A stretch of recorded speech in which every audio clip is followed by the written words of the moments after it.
who walked the Trail of Tears, a man dubbed Cow Tom by his former owner, a Creek chief. Like countless Native Americans, Cow Tom made that long, dangerous trek before he ultimately rose to leadership within the Creek Nation.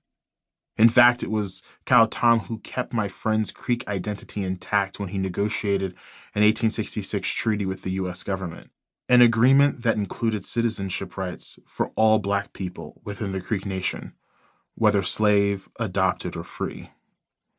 It may seem odd that a son of Jamaican parents would find his way inside American history, especially inside the history of Black people about whom you've likely never heard in a state you've likely never visited.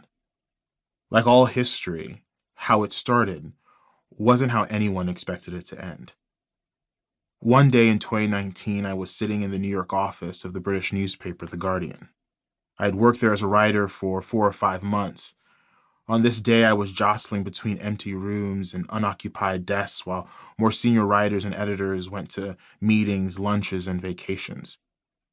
I had no story on the books, and my editor and I had a meeting soon to figure out what I'd write next. I sat at my computer and typed www.tulsaworld.com into my web browser, not because I was looking for inspiration, but because I wanted a reminder that people could cover news and write stories about places and people most of the world didn't care about.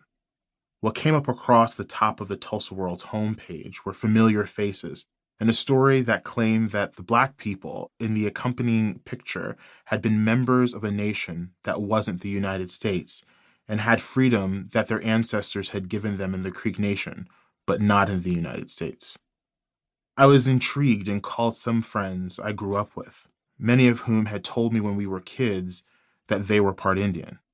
I knew I had a story, but I didn't realize that the piece I'd eventually write for The Guardian would lead me on a journey that reconfigured my notions of identity, race, and belonging. Looking back, it's odd that I wrote a story about Oklahoma, a place I wanted to forget, and a state whose mere mention often prompted any friend from anywhere else to ask, "Where is Oklahoma again?" In telling you about the place that became my home, I can tell you about America and how America fashions its identity.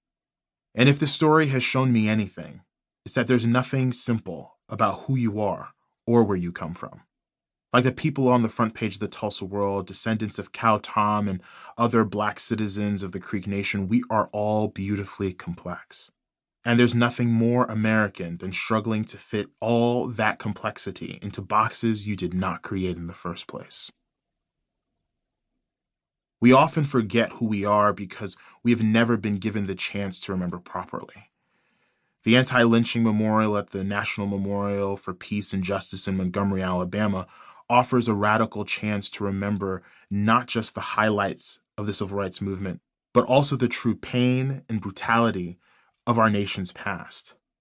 Such painful remembering of the violence that white people perpetrated against Black people is required before we can build true racial reconciliation.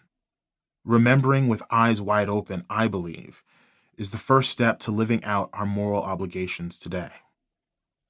The fact that my classmates and I in Tulsa in the late 20th century didn't understand where we came from wasn't just bad schooling.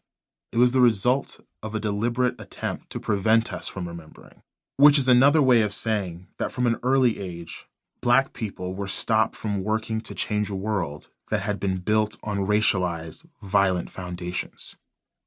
But what if we did know? What if we all knew about this story? Knowing this history would make the truth clearer.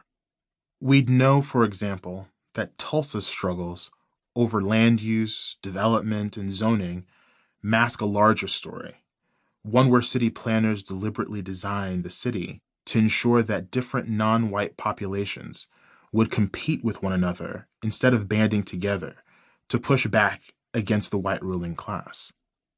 We'd know that the Cherokee people have as much right to seat a representative in Congress as do Puerto Rico and the District of Columbia. And they have this right based on signed treaties with the U.S. government, which the government has chosen to ignore. We'd know that the Black members of the Creek Nation who were ejected from the tribe in 1979 should be reinstated into their political homeland.